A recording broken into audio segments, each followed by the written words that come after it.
A humble maid who had given her best years to a powerful billionaire's household suddenly found herself accused of stealing a priceless jewel. She was dragged into court without a lawyer, humiliated in front of flashing cameras, and left alone to face the weight of the rich and the powerful. The crowd believed the worst of her, because the word of wealth was always louder than the voice of the poor. But when the trial seemed sealed against her, something happened that no one expected. The billionaire's own young son, who loved her as if she were his second mother, slipped past his nanny, ran into the courtroom, and spoke a truth that shook the entire case. Before we dive into this story, don't forget to like this video, subscribe to the channel, and let us know in the comments where you're watching from. We love hearing from you. Her name was Emelia Davis. She was only 25, but her hands already carried the quiet wisdom of years of hard work. Day after day, she cleaned the grand rooms of Tom Hemsworth's mansion. She polished the marble floors until they shone, straightened the silver frames on the walls, and prepared meals that smelled like comfort in a house that often felt too big and too cold. She didn't complain. She didn't ask for favors. She was quiet, respectful, and deeply trusted by the boy of the house. That boy was Chris, Tom's 5-year-old son. From the very first day, he had clung to Emelia. She sang to him when he couldn't sleep, fixed his toys when they broke, and held him close on nights when the mansion felt emptier than it should. To Chris, she was more than a maid. She was safety. She was family. He called her Melly when no one was listening. Tom Hemsworth himself was a complicated man. 35, a billionaire, and a widower. He was polite to Emelia, even grateful at times for how she cared for his son. But he was distant, always buried in work, always watching the clock. His heart had been locked away since his wife died, and he lived more for obligations than for joy. Into this fragile household came Scarlett Gibbons.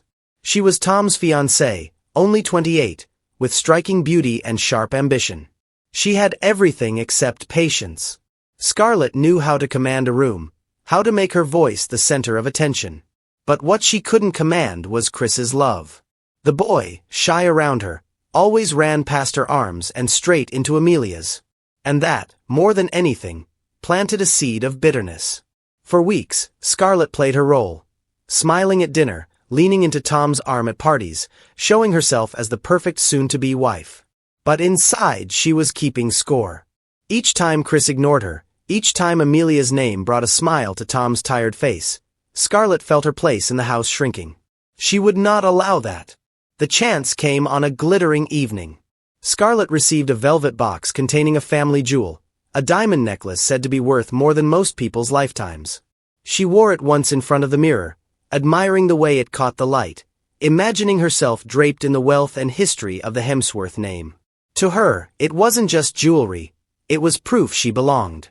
2 nights later, it vanished. Scarlett raised the alarm herself. She called Tom into her dressing room, where the open drawer looked like a stage set for outrage. With tears balanced perfectly in her eyes, she whispered the accusation. "Emelia!" Tom frowned, hesitant. "Scarlett, are you sure?" "Of course I'm sure," she said smoothly. "She's the only one who cleaned here yesterday. She had every chance. She's poor, Tom. She probably thought she could sell it and no one would know." Emelia, when summoned, stood trembling by the door. "I never touched your things," she said, her voice low but steady. "I only dusted the surface. Please, check again. Maybe it was misplaced." Scarlett's tone sharpened. "Are you calling me careless?" Tom rubbed his temples, caught between doubt and pressure. Scarlett gripped his arm tightly. "If you let this slide, she'll think she can take advantage of you. Of us. We cannot allow that." Scarlett didn't wait for an investigation. She made the call. Within the hour, police lights painted the driveway. Neighbors leaned over their fences. The staff whispered in corners. And Emelia Davis, who had done nothing more than serve with loyalty, was led down the mansion steps in front of everyone, her wrists trembling as if invisible chains bound them. Chris watched from the top of the staircase, his small hands gripping the rail. His eyes filled when he saw Emelia surrounded by officers. He called out her name, but Scarlett's hand pressed against his shoulder. "She betrayed us, darling," Scarlett murmured, her voice sugar and venom at once. "Don't cry for her. She isn't who you think she is." The boy swallowed hard, holding back tears, but his heart knew better. He remembered the lullabies, the hugs, the warmth no jewel could buy. He remembered a secret, something he had seen on the night the necklace disappeared, but Scarlett's warnings echoed in his ears. "Say nothing, or you'll lose everything." As Emelia was escorted past flashing cameras, neighbors shook their heads. "Such a shame," one whispered. "I thought she was a good girl." Another muttered, "Money makes people greedy." She kept her eyes down, cheeks burning with humiliation. Her only crime had been honesty. Her only mistake, trusting a house that would not protect her. That night, the headlines spread like wildfire. Billionaires made accused of stealing priceless jewel. And just like that, Emelia's name became a story, one written by lies, swallowed by the world, and sharpened by a woman who had everything to gain. The police station smelled like stale coffee and ink. Emelia sat on a hard chair under a buzzing light that seemed determined to expose her. An officer slid a file across the desk, tapping his pen as though her guilt were already scribbled inside. "Name?" he asked, though he knew it. "Emelia Davis. Age? 25. Occupation?" She swallowed. "Housemaid. For the Hemsworth family." He wrote slowly, like each word confirmed what Scarlett had already told the world. Then the questions came sharper. "Where were you the night the necklace disappeared? Did you enter Ms. Gibbons's dressing room? Do you owe anyone money? Do you gamble? Why would the fiancée of a billionaire accuse you if it weren't true?" Emelia's throat tightened. She answered as best she could, her words small against the weight of their tone. "I was dusting the upstairs hall. Yes, I entered her room, but only to clean. No, I don't owe anyone money. No gambling. I don't know why she said those things. I've never stolen in my life." The officer leaned back, unimpressed. He scribbled a note without looking up. "Do you want a lawyer present?" She hesitated. The idea of one sounded powerful, but the cost floated into her mind like a shadow. Rent, food, bus fare. She shook her head. "I can't afford one." "Well," the officer said flatly, "a court date will be scheduled. The judge will appoint someone. Until then, don't leave town." He stamped a paper, loud and final. The sound echoed in her chest. Emelia left the station with her shoulders hunched, each step heavy as if she carried the weight of the mansion itself on her back. Outside, a few reporters waited, shouting questions she didn't answer. She walked past them in silence, her face blotched from tears, her heart breaking at how quickly the world had turned against her. Meanwhile, at the mansion, Scarlett played her part perfectly. She sat beside Tom on the sofa, her hand wrapped gently around his. She leaned her head against his shoulder, her voice soft, trembling just enough to sound sincere. "It's awful," she whispered. "I wanted to believe she was loyal. But, Tom, can't you see? She was getting too close. To Chris. To you. It wasn't healthy." Tom frowned, uneasy. "Emelia has always been good to Chris. She's been here since." He stopped, his wife's memory still tender in his mind. Scarlett stroked his hand, cutting him off with a sigh. "I know she helped after you lost Sarah. But children get attached too easily. And you trusted her too much. She took advantage of that." Tom closed his eyes. A part of him wanted to defend Emelia. He remembered her patience, her quiet presence in the background, her gentle care for Chris. But Scarlett's words slid through his doubt like a blade. She had a way of making her suspicions feel like facts. "You're probably right," he muttered, though his chest felt tight. Scarlett pressed closer, hiding the spark of triumph in her eyes. "We'll get through this. Together. But we have to be strong. For Chris." Upstairs, Chris lingered outside the doorway, small hands clutching the frame. He didn't understand every word, but he heard enough. Emelia's name. The soft poison in Scarlett's tone. The suggestion that Emelia was dangerous. His heart thumped in his chest. He wanted to run in, to shout that Scarlett was lying, to tell his father what he had seen the night the necklace disappeared.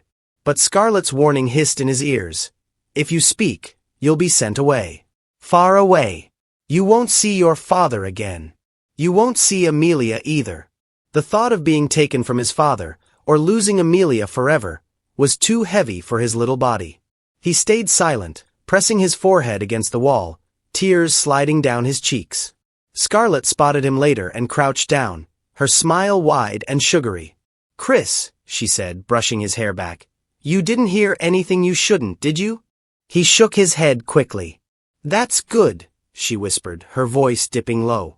"Because secrets are important. If you tell the wrong ones, people might get hurt. You don't want that, do you?" Chris's lip quivered. He shook his head again. Scarlett kissed his forehead and walked away, her heels clicking like the echo of a locked door. That night, Emelia sat on the edge of her bed in her tiny apartment. The paint peeled from the walls. A single lamp flickered weakly. She held her face in her hands, her body trembling with sobs she could no longer hide. Her reputation was shattered. Neighbors who once greeted her now turned their heads. Friends she thought she had stopped returning her calls. Her phone buzzed with messages from gossiping strangers, some cruel, some mocking. Her name, her simple, quiet name, was now twisted into headlines that painted her a thief. But it wasn't just the humiliation that crushed her chest. It was Chris. The thought of his wide eyes, the way he reached for her at night, the small paper suns he made with crayons, now all ripped away. She wasn't just losing her job. She was losing the child who saw her as family. She clutched one of those paper drawings she had tucked into her bag, the one Scarlett had tossed aside during the search. A crooked sun with the words Melly plus Chris written in shaky letters. Her tears fell onto the page, blurring the crayon lines. "Lord, please," she whispered into the silence. "Don't let him forget me." The city outside buzzed with its usual noise, cars, laughter, distant music, but in her room, the world felt broken. Her trust in the family she had served was shattered. And in its place grew a cold, heavy truth. She would have to fight this battle alone. The court date was set. The world already believed her guilty. And Scarlett Gibbons, with her perfect smile and her poisonous whispers, was determined to make sure it stayed that way. Emelia curled under her thin blanket, the paper sun clutched to her chest. Sleep did not come. Only fear. Only loss. Only the image of Chris's small hands reaching for her across the gulf Scarlett had built. The night stretched long, and for the first time since she entered that mansion, Emelia wondered if she would ever feel safe again. Scarlett knew how to play the game. She didn't need to shout. She didn't need to look angry. She never appeared on camera herself. She never said Emelia's name out loud to a reporter. She didn't have to. Scarlett made sure the leaks had the right rhythm. Soft at first, then steady, then loud. She knew how public mood works. If you say something once, it's a rumor. Say it 10 times, with good lighting, and it becomes memory. The next blow was worse. Photos surfaced. In one, Emelia stood in a grocery aisle with a tote bag. A box of cereal sat half-tucked in the bag, as if she were sliding it away when no one was looking. Another image showed her on a crowded bus, one hand near the open pocket of a woman's purse. Zoomed and circled, it looked like theft in progress. Comments exploded. "She's been stealing for years. Knew it, from her eyes. Once a thief, always a thief." A few asked questions. Most didn't. No one knew the pictures were fake. No one except Scarlett and the people who worked for her. A small team handled the edits, smudging lines, deepening shadows, changing timestamps. They grabbed old images from Emelia's social pages, a friend's tag, a cousin's birthday post, and bent them until they told the right lies. Then they pushed them out to the right accounts with the right hashtags at the right time of evening, when people scroll, tired and hungry for something to feel certain about. Scarlett watched the numbers climb in the dim light of her dressing room. Shares, comments, likes. Each new spike was a pulse in her wrist. When one post slowed, she fed another. Unverified but disturbing, a news site wrote, which is how lies often enter the world, dressed as concern. Tom saw the images on his phone after a late meeting. In the first second, he felt his stomach drop. In the next, he told himself to breathe. He knew Emelia. He knew the way she moved in a room. He knew the way she always asked permission before touching anything that wasn't hers. He knew her. But the pictures were there. Cold. Stilled. Easy to believe because they were easy to look at. Scarlett watched him from the doorway. "I didn't want you to see those," she said, knowing that was exactly what she wanted. He rubbed his thumb over the screen as if he could wipe the images away. These could be fake. Her sigh was soft and practiced. Maybe. Maybe not. But it isn't just one thing anymore, Tom. It's everything. The necklace. The access. The timing. Now this. She stepped closer, voice lower. Sometimes we make stories about people because we need them to be good.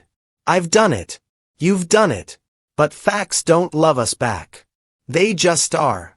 He looked up. They might not be facts. She held his gaze, steady as a metronome. And they might be. Can you risk Chris on a maybe? The last sentence sank like a stone. Chris. Every decision bent toward him, always. Tom closed the browser. The images burned into the dark behind his eyes. I need to think. Scarlett kissed his temple and left. She didn't push. She didn't have to. Doubt does its own work. By morning, Emelia's phone would not stop buzzing. Unknown numbers. New messages. Old friends who wanted distance disguised as advice. Lay low for a while. Don't respond. This will blow over. But nothing blows over when the wind is paid to keep blowing. Emelia kept her head down, but there's no way to duck a rumor that knows your name. She deleted her old photos to stop seeing proof of the life that had been hers. The birthday cake Chris decorated with crooked blue letters, a sunlit picture of the backstairs where the dog used to nap, her first day at the mansion when she felt nervous and small but hopeful. All gone to make room for nothing, because nothing felt safer than watching her joy turn into evidence in the wrong hands. Inside the mansion, Scarlett floated through rooms like a gentle storm that leaves the house prettier and the air colder. She suggested new security, new staff protocols, new rules about who could be near Chris. Each new rule looped the boy farther from Emelia's memory and closer to Scarlett's control. Tom worked later, talked less, watched more. In quiet moments, he heard Emelia's laugh drift from somewhere it no longer lived, and he felt a thin shame thread his chest. He wanted to say out loud, "This isn't her." But every time he reached for the words, those pictures rose like a wall. What if I am wrong? The question kept him still. Stillness looks a lot like consent from a distance. Chris felt the stillness like a bad dream that won't end. He drew pictures because pictures never argue. On one page, he drew himself holding Emelia's hand beside a bright yellow sun with too many rays. On another, he drew the big staircase where they used to slide socks on the weekends. On a third, he drew a necklace, just a loop of shiny circles, then scribbled a big X through it, as if crossing it out could cancel the trouble. He hid the drawings under his pillow, then in his closet, then inside a hollow space he found behind the bottom drawer of his dresser. He checked on them like pets. When Scarlett caught him with a crayon tucked behind his ear, she smiled. "What are you working on, sweetie?" He shrugged, eyes careful. "Nothing.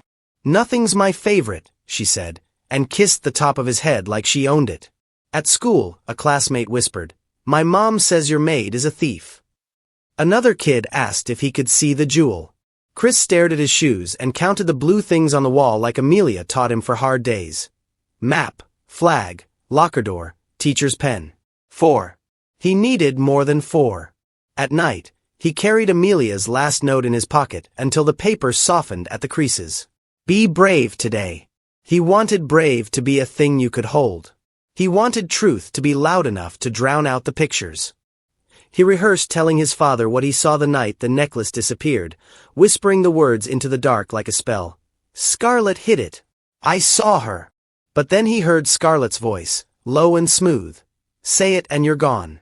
He pressed his palms to his ears and wished the world came with a volume knob. The mansion staff adjusted faster than Tom did. People with bills and bosses always do. They lowered their eyes when Emelia's name came up. They remembered small annoyances as big warnings. Scarlett rewarded them with kindness that looked like grace. An extra day off, a tip folded in a palm, a compliment said just loud enough for others to hear. In Emelia's apartment, the walls pressed closer each day. She switched her phone to silent to stop flinching. She opened a blank message to Tom 100 times and deleted the words 101. She wrote a letter to Chris and never mailed it. She stood at the small window over the sink and watched people walking dogs, buying fruit, arguing on corners, and wondered how the earth could keep turning when her name had been knocked flat. The court notice came by mail. A date, a time, a room number. She folded it along its crease and placed it beside the rent. The two pieces of paper felt like a scale with nothing on the other side. Her court date was set.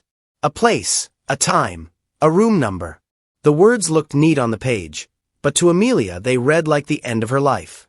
She sat at her kitchen table, holding the letter with trembling hands. The light bulb overhead buzzed faintly, the only sound in the room. Her breath caught. How could I fight this? She had no lawyer, no savings, no power.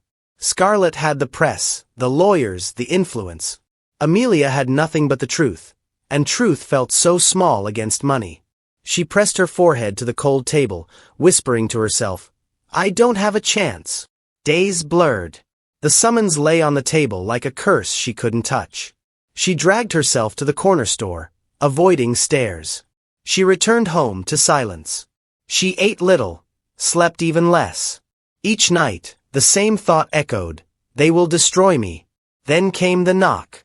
It startled her. Firm but not harsh. She opened the door and saw a young woman, not much older than herself, holding a folder stuffed with papers. She wore a blazer that looked secondhand and carried a bag that sagged with use. Emelia Davis? The woman asked, her voice steady but kind. Yes. My name is Grace Turner. I'm a lawyer. I take pro bono cases. I've been following what's happening to you. Emelia blinked, confused. Why? Everyone believes I'm guilty. Grace shook her head. Not everyone. Something doesn't add up. I don't have much experience, but I believe you.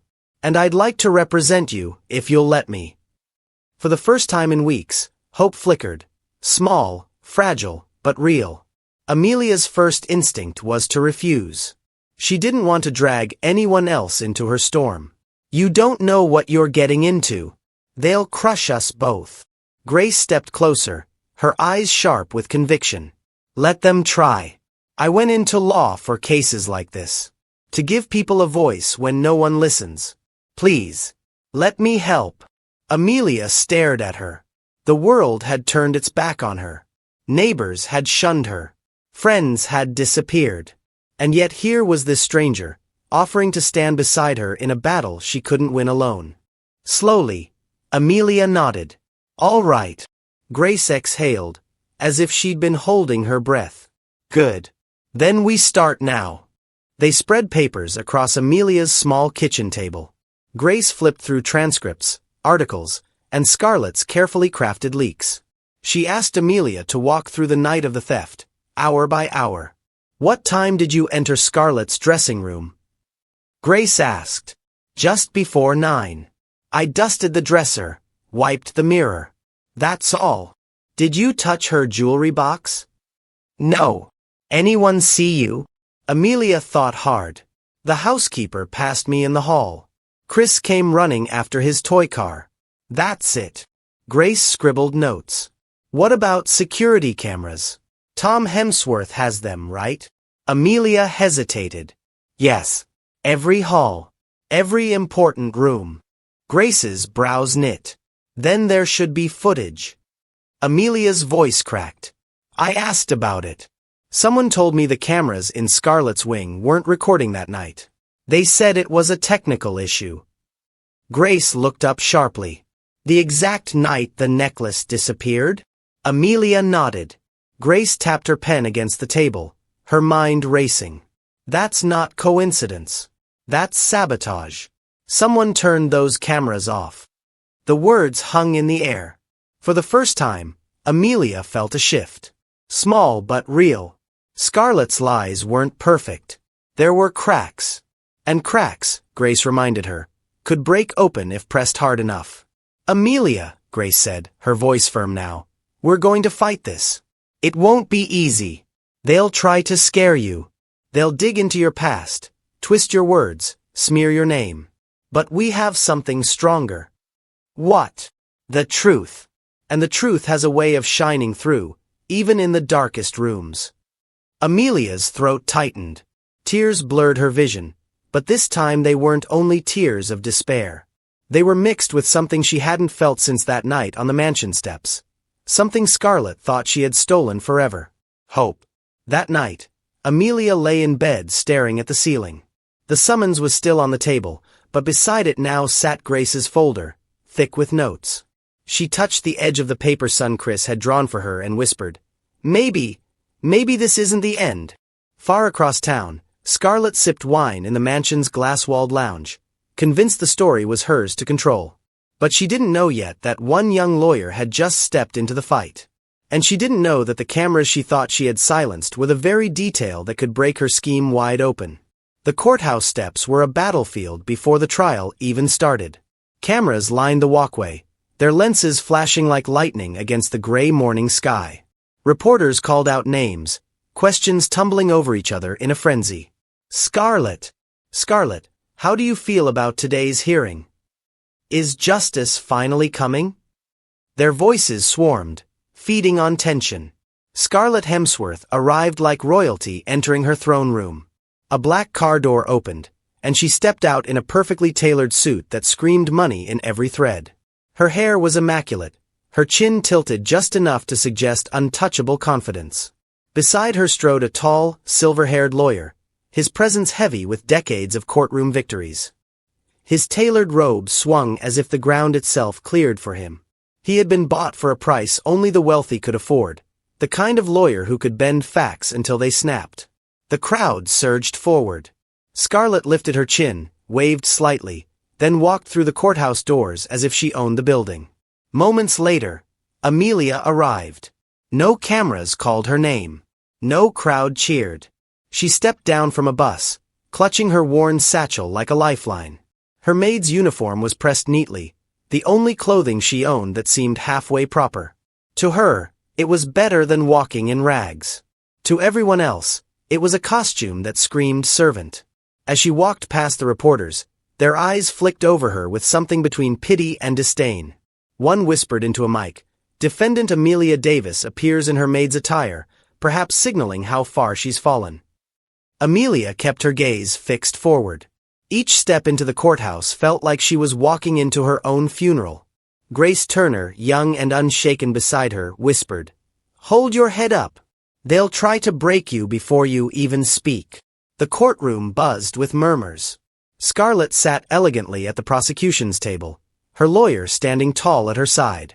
Emelia and Grace slipped into their places, dwarfed by the room's weight.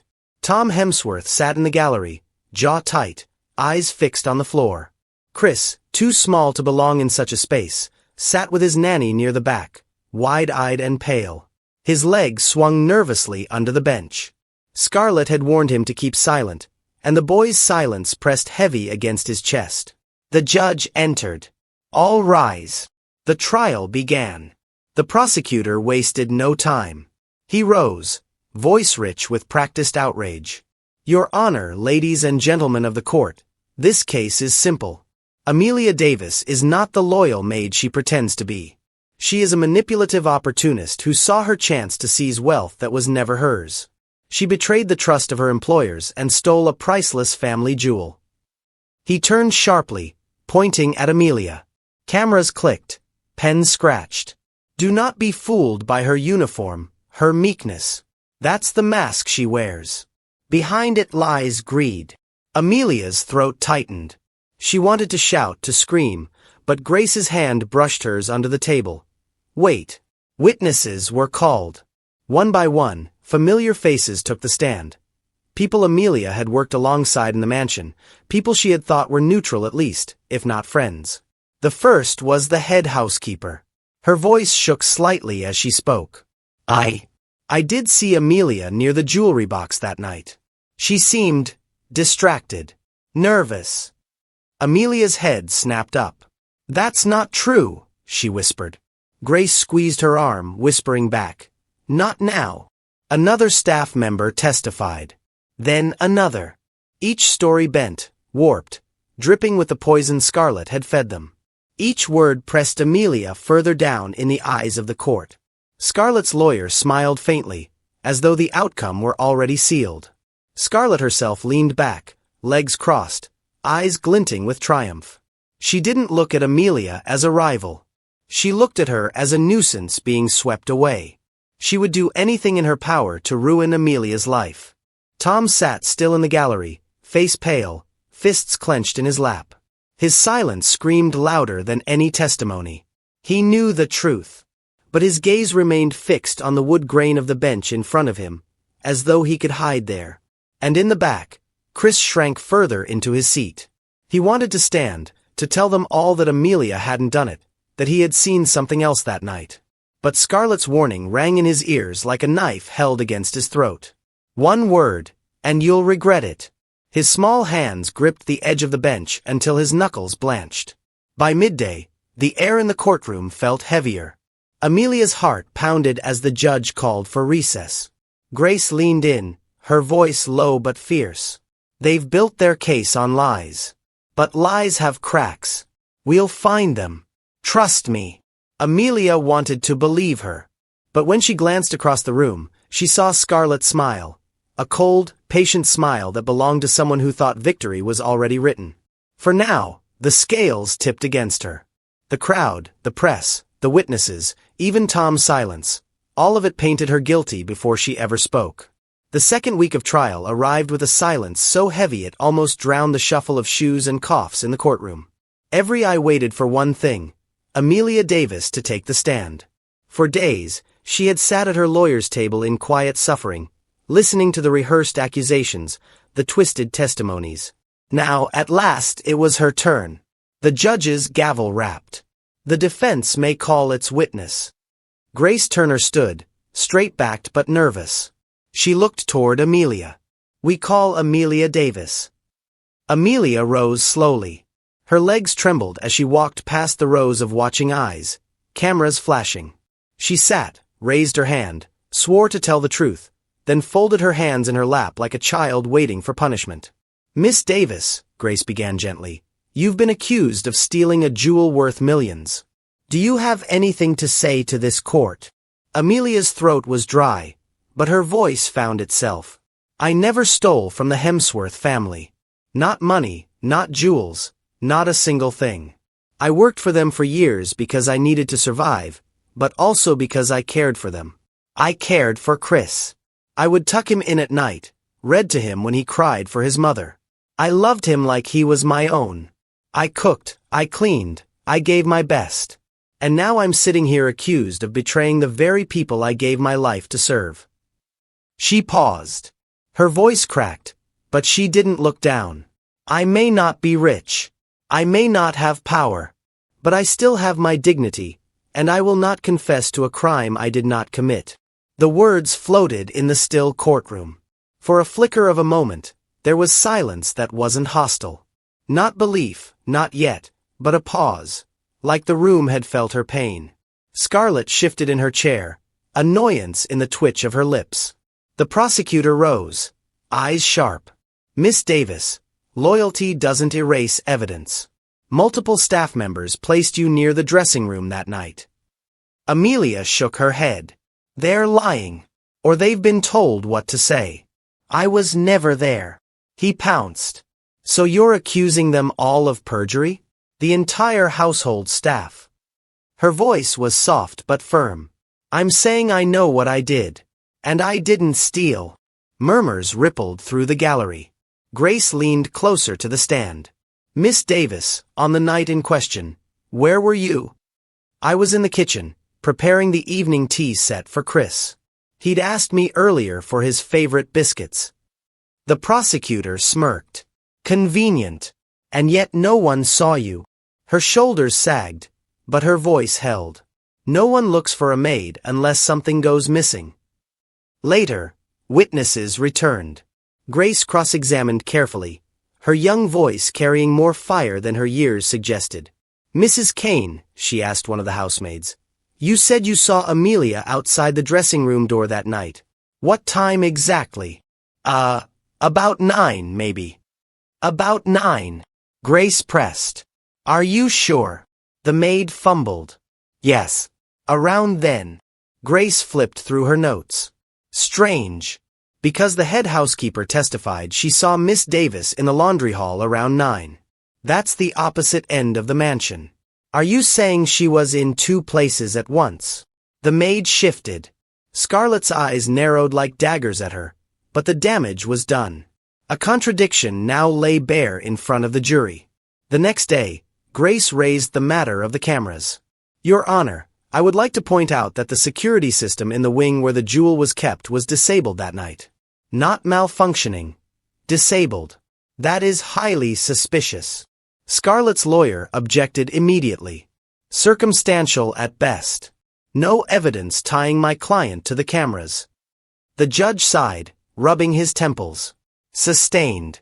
Miss Turner, unless you have direct proof linking this to the accused or to another party, the cameras are irrelevant. Grace clenched her fists at the table, biting back her frustration. Emelia closed her eyes. Hope felt like it had been dangled before her only to be snatched away. Each evening, Emelia left the courthouse smaller than she had entered. The reporters outside no longer shouted questions. They simply stared, writing her story before the verdict. Headlines already painted her guilty. Maid's tears not enough to clear her name. She would drag her tired feet back to her tiny apartment, sit at the edge of her bed, and wonder if there was any point fighting. Her hands trembled as she held her face, tears slipping between her fingers. She wasn't just losing her reputation. She was losing Chris, the boy who trusted her, the only soul who had ever looked at her as family. And yet, when she opened her bag one night, she found a folded piece of paper tucked inside. She unfolded it carefully. In crooked handwriting were the words, "Don't give up. I believe you." Below the words, a shaky drawing, a boy holding hands with a woman in a maid's dress. Her chest tightened. She pressed the note to her lips, crying harder, but this time with a thread of warmth in her heart. Somehow, Chris had slipped it to her through the nanny. Somehow, he was still with her. She whispered to herself, "I'll fight. For him, I'll fight." Day by day, the cracks in Scarlett's perfect wall grew wider. The contradictions. The suspicious cameras. The boy's hidden faith. But to the world, Emelia was still a thief. The judge was still against her. And Scarlett still smiled like a queen certain of victory. The air inside the courtroom that morning felt different. Heavy, suffocating. As though the walls themselves leaned closer, waiting for the final blow to fall on Emelia Davis. Scarlett's lawyer wasted no time. He stood tall and commanding, his tone smooth but sharp as glass. Your Honor, the evidence is overwhelming. The testimonies, the missing jewel, the accused's suspicious behavior. This case doesn't require dragging out any further. The prosecution moves for a swift conviction. Emelia sat frozen at the defense table. Her hands were clasped together so tightly the knuckles turned white. Grace Turner, her young lawyer, opened her mouth to object, but her voice felt small against the booming certainty of Scarlett's side. The jury shifted in their seats. The judge leaned forward, expression unreadable. And then the silence was broken, not by a lawyer, not by the judge, but by a child's voice. I need to say something. Every head turned. Chris Hemsworth, barely 10 years old, had wriggled free from the nanny's hold. Before she could stop him, he bolted across the courtroom. The sharp click of his shoes echoed in the chamber as he ran straight into Emelia's arms. She gasped, catching him as he flung himself against her chest. Chris, she whispered, stunned, holding him tightly. The bailiffs moved quickly, but the judge raised his hand. Let the boy speak. The nanny stood frozen, face pale. Scarlett, for the first time, looked rattled. Her lips parted in a silent protest, but no words came. Chris pulled away just enough to look up, his small voice trembling yet strong enough to reach every corner of the courtroom. It wasn't Emelia, he said. His words sliced through the silence like a knife. She didn't steal anything. I saw Scarlett with the jewel. A gasp rolled through the room. Reporters in the back nearly fell over one another, pens scratching wildly, cameras flashing. Scarlett shot to her feet, color draining from her face. "That child is confused," she snapped. "He doesn't know what he's talking about." But Chris didn't back down. Tears welled in his eyes, his voice cracking with emotion. "You told me not to say anything. You said if I spoke up, you'd send me away. You scared me.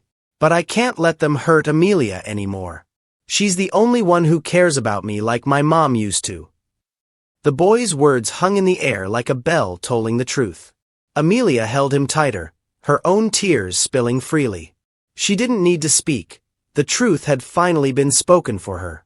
Scarlett's lawyer fumbled, his polished composure slipping. "Your Honor, this is highly irregular. A child's testimony. The boy doesn't know what he's saying. Emelia has him confused. She brainwashed him." "Enough," the judge barked, slamming his gavel. His eyes pinned Scarlett, watching the panic creep into her perfect posture. "This revelation cannot be ignored. An immediate inquiry will be opened into these allegations." Scarlett's face twitched, the mask of control she had worn so carefully for weeks beginning to fracture. She opened her mouth to argue again, but the reporters surged forward, cameras flashing like lightning strikes, questions flying in a storm of chaos. "Did you steal the jewel, Scarlett? Why would you threaten the boy? Is this the end of your engagement, Mr. Hemsworth?" Tom Hemsworth, seated in the gallery, looked as though the ground had disappeared beneath him. His hands gripped the bench in front of him, eyes darting between Scarlett and Emelia. For the first time, he didn't look distant, he looked horrified. Chris clung to Emelia, whispering through sobs, "I'm sorry I waited so long. I was scared. But I couldn't let them take you away." She stroked his hair, whispering back, "You were brave, Chris. So brave." The judge ordered recess. Court officers escorted Scarlett out under a storm of flashing bulbs and shouted accusations. Her shoulders stiff, her steps faltered as if every eye weighed on her guilt. Meanwhile, Grace knelt beside Emelia, her face glowing with cautious relief. "This changes everything," she murmured. "Everything." For the first time since her nightmare began, Emelia felt the crushing chains of humiliation loosen. The shame, the whispered rumors, the headlines branding her a thief, all of it was cracking under the light of one child's courage. The battle wasn't over, but the tide had shifted. As Emelia and Chris sat side by side, the courthouse buzzing like a shaken hive, one truth became clear. Scarlett's perfect story had finally begun to unravel. And the world was watching. The night after Chris's explosive testimony, Tom Hemsworth sat alone in his study. The mansion that once felt like a fortress of power now pressed in on him like a prison. His son's words replayed in his head, echoing louder with every passing hour. "I saw Scarlett with the jewel. She told me not to say anything." For weeks, Tom had swallowed his doubts, silenced by Scarlett's persuasion, her charm, and her biting threats whenever he hesitated. But now, looking into his son's tear-filled eyes earlier that day, he realized something he could no longer ignore. He had failed Emelia, and he had failed Chris. Sleep would not come. Instead, Tom rose from his chair, grabbed a small flashlight, and made his way to Scarlett's private dressing room. The place smelled of expensive perfume, sharp and artificial. He hesitated at the door, the weight of betrayal heavy in his chest. Then he pushed it open. Scarlett's vanity table gleamed under the moonlight pouring through the curtains. Jewelry boxes, designer handbags, silk scarves, all meticulously arranged. But Tom's attention went to the drawer Scarlett had once snapped shut when he walked in unannounced weeks ago. His hand trembled as he pulled it open. There it was. The missing jewel, glimmering faintly under the weak beam of his flashlight, nestled inside a velvet pouch. Tom's chest tightened. Shame and fury collided in him. How many times had he let Scarlett speak over his instincts? How many times had he ignored the quiet loyalty Emelia had shown, all because it was easier to trust appearances than truth? He closed the drawer slowly, but not before taking the jewel. The cold weight of it in his hand felt heavier than stone. For the first time in weeks, he knew exactly what he had to do. The next morning, the police station buzzed with whispers as Tom Hemsworth, billionaire tycoon, walked through the doors holding a sealed evidence bag. Officers exchanged looks, some skeptical, others shocked, as he requested to see the chief investigator. Inside a small office, Tom laid the jewel on the desk. "I found this," he said, voice low but steady, "in Scarlett Gibbons's belongings. My fiancée. I should have spoken sooner, but I let myself be blinded. My silence made me complicit." The officer raised his brows but carefully noted everything. The jewel was photographed, catalogued, and locked away. For Emelia, it was the first undeniable break in her case. For Scarlett, it was the beginning of the end. Word spread fast. By the time the court reconvened, reporters already swarmed the steps, shouting questions about Tom's discovery. Scarlett entered the building draped in designer clothes, chin high, but her eyes darted nervously at the cameras. Her lawyer rushed beside her, whispering frantically. Inside, Emelia sat quietly at the defense table, her worn maid's uniform a painful contrast to Scarlett's polished appearance. Yet for the first time, Emelia didn't feel completely powerless. Grace Turner, her young lawyer, leaned over and whispered, "The tide is turning. Hold on." The prosecution tried to downplay the discovery, claiming Scarlett was being framed.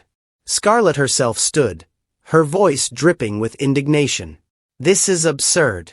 That jewel was planted in my room. Anyone could have done it to discredit me. I am the victim here." But her mask was slipping, and the witnesses she had once controlled began to feel the shift. First came the housemaid, trembling as she took the stand. I was told to say I saw Emelia near the dressing room. But it wasn't true. Scarlett pressured me. She said if I didn't, I would lose my job." The court gasped. Scarlett's eyes widened, and she shook her head furiously. "Lies. All lies." But then the gardener stepped forward, voice rough with guilt. "She told me too. Said she'd ruin me if I didn't back up her story. I knew it was wrong, but I was scared." Each word from the witnesses landed like a hammer striking Scarlett's carefully constructed facade. Grace rose, her voice calm but firm. "Your Honor, this is no longer a case about Emelia Davis's innocence. It is a case about Scarlett Gibbons's deceit. We have the missing jewel recovered from her drawer, witnesses admitting they were coerced, and a child's testimony of direct threats. My client has been dragged through humiliation, but today the truth is clear." The judge's expression was grim as he turned to Scarlett's lawyer. "Do you have any explanation for this?" But before the lawyer could stammer a defense, Scarlett stood abruptly. "This is a conspiracy," she shouted. "Tom, you betrayed me. After everything, you side with her." Her finger jabbed toward Emelia, her face twisted in rage. Tom rose from his seat in the gallery. His voice was heavy, weighted by regret but unshakable. "I side with the truth, Scarlett. Something you should have done long ago." The courtroom erupted in murmurs, reporters scribbling furiously. Scarlett's once perfect composure shattered into a desperate fury. But the more she fought, the more her guilt showed. By the afternoon, the case against Emelia had unraveled completely. Grace Turner's sharp questioning exposed every crack in Scarlett's lies. The jury, once skeptical of Emelia, now leaned forward, their eyes fixed on Scarlett with disbelief and disgust. The judge announced that Scarlett would face charges for perjury and obstruction of justice. Court officers stepped forward, placing her under temporary custody pending further investigation. Scarlett's voice shook as she screamed, "This isn't over!" But her words sounded hollow, lost beneath the storm of flashing cameras and the heavy clang of truth closing in. Emelia sat in stunned silence, tears sliding down her cheeks. She had been called a thief, paraded before the world as a criminal, left without a voice. And yet, through courage, truth, and the loyalty of those who truly knew her, the walls of lies had crumbled. Chris ran to her again, his little arms wrapping tightly around her. "I told them, Emelia," he whispered. "I told them the truth." She hugged him back, her voice breaking. "You saved me, Chris. You saved me." Tom lowered his head, ashamed but determined to make things right. He knew apologies could not erase what Emelia had endured. But standing there, watching her hold his son with such love, He vowed silently that this injustice would never repeat. For the first time in weeks, Emelia allowed herself to believe it. The nightmare was ending. The jewel had been found. The lies had been exposed. And Scarlett's empire of deceit was finally collapsing. The final day of the trial arrived with the weight of weeks of suffering pressing down on Emelia's shoulders. The courtroom was filled to the brim. Journalists, neighbors, curious strangers, all eager to witness the end of a story that had captured the city's attention. The air was heavy with anticipation, the kind that makes every breath feel louder than it should. Grace Turner, Emelia's young lawyer, stood tall despite the pressure. She had fought with everything she had, every ounce of courage she could muster. Now, all that remained was the verdict.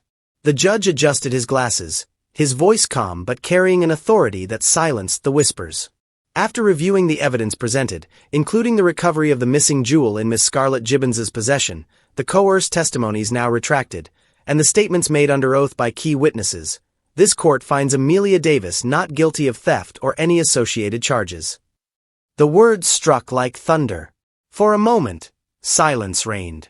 Then the room erupted in gasps, shouts, and applause. The sound echoed through the walls, a roar of vindication that Emelia had thought she would never hear. Tears rushed to her eyes as she pressed her hands over her mouth, disbelief flooding her. She was free. Not only free, but her name was clean, her dignity returned. At that moment, a small figure broke away from the nanny and dashed across the polished courtroom floor. Chris, with his face flushed and his little legs pumping as fast as they could, threw himself into Emelia's arms. She knelt, catching him against her chest. His voice rang clear in the stunned silence that followed. "You're my mommy in my heart," he whispered, but loud enough for the court to hear. The words hit everyone like a strike of pure emotion. Reporters froze mid-scribble, jurors exchanged watery glances, and even the judge's stern face softened for a fraction of a second. Emelia sobbed openly, holding Chris close, kissing the top of his head.